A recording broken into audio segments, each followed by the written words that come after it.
Sister-wives Meri Brown is heartbroken over divorce from Kody. It's official.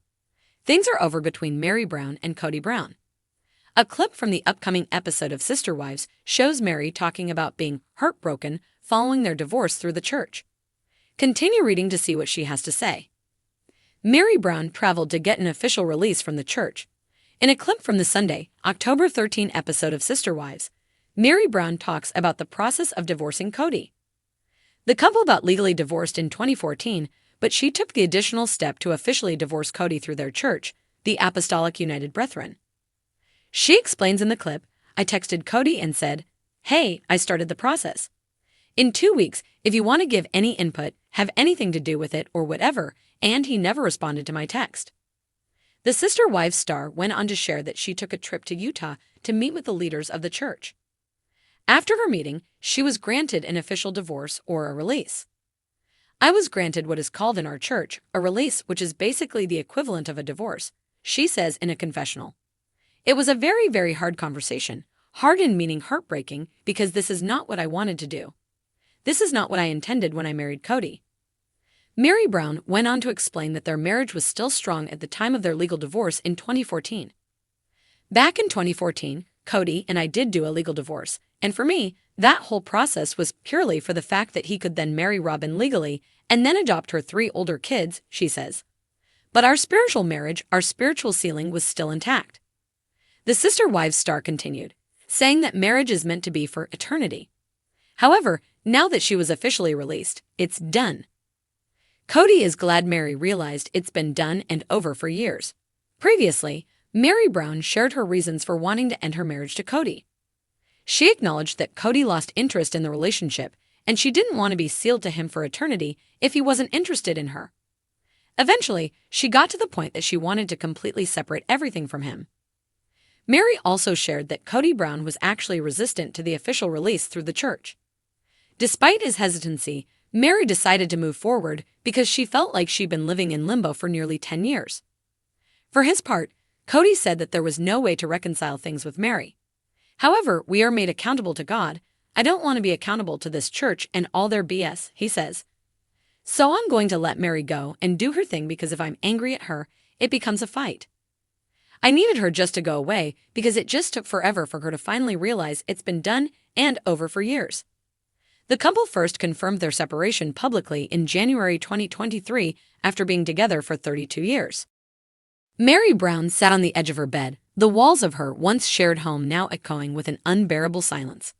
It was a house filled with memories, laughter, arguments, whispers of a love that once held promise, and the noise of a life shared with Kody. But now, the air felt heavy, weighed down by the words no one had dared to say for too long. It's over. She hadn't wanted this. Not really. She had fought, prayed, and hoped. For years, Meri had clung to the belief that things would get better, that Kody would see her again, not just as one of his wives, but as his first the woman who had stood by his side from the very beginning. But the cracks had started long ago, and no amount of faith could mend the growing chasm between them. Divorce wasn't a word she ever thought would belong to her story, especially in the context of a plural marriage. She had known that the lifestyle would be filled with challenges, but this heart-wrenching emptiness was not something she had prepared for. Kody had been different for years. His heart had seemed to shift, drifting away from her with an ease that stunned her. His focus turned to the other wives, and though Meri had tried to keep her place, tried to remind him of their history, it was like holding water in her hands. Slipping, always slipping. Meri stared out the window at the sprawling landscape of Flagstaff, a place that had once symbolized a fresh start for the family. But now it felt more like a desert, endless and barren.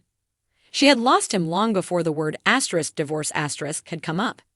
It was a slow erosion, like a cliffside worn down by relentless waves. One by one, the moments that defined their marriage were washed away.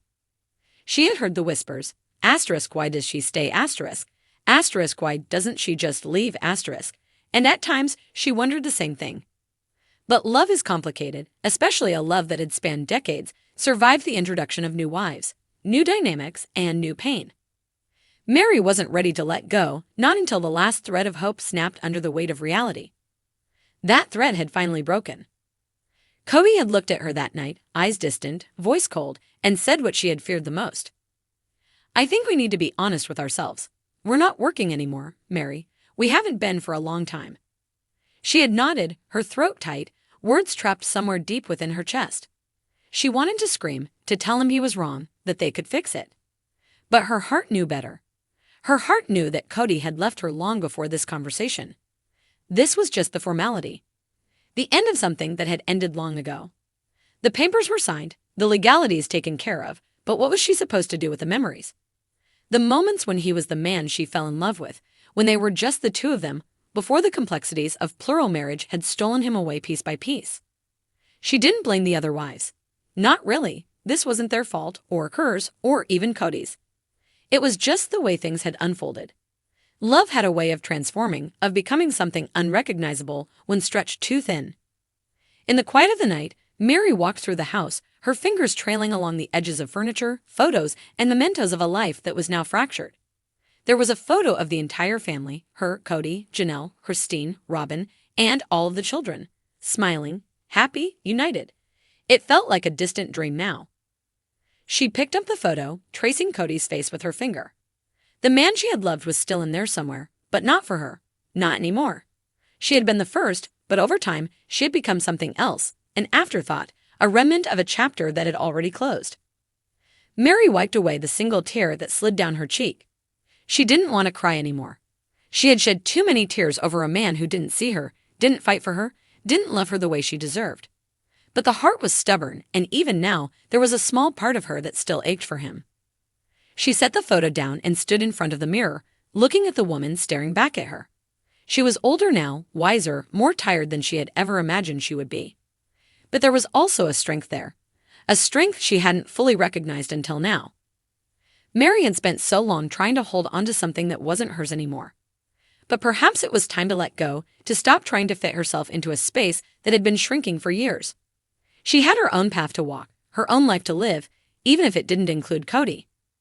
The ache would always be there, of that she was certain, but maybe, just maybe, there was something beyond this heartbreak. A new beginning, a chance to rediscover who she was without him, without the label of being *, the first wife *.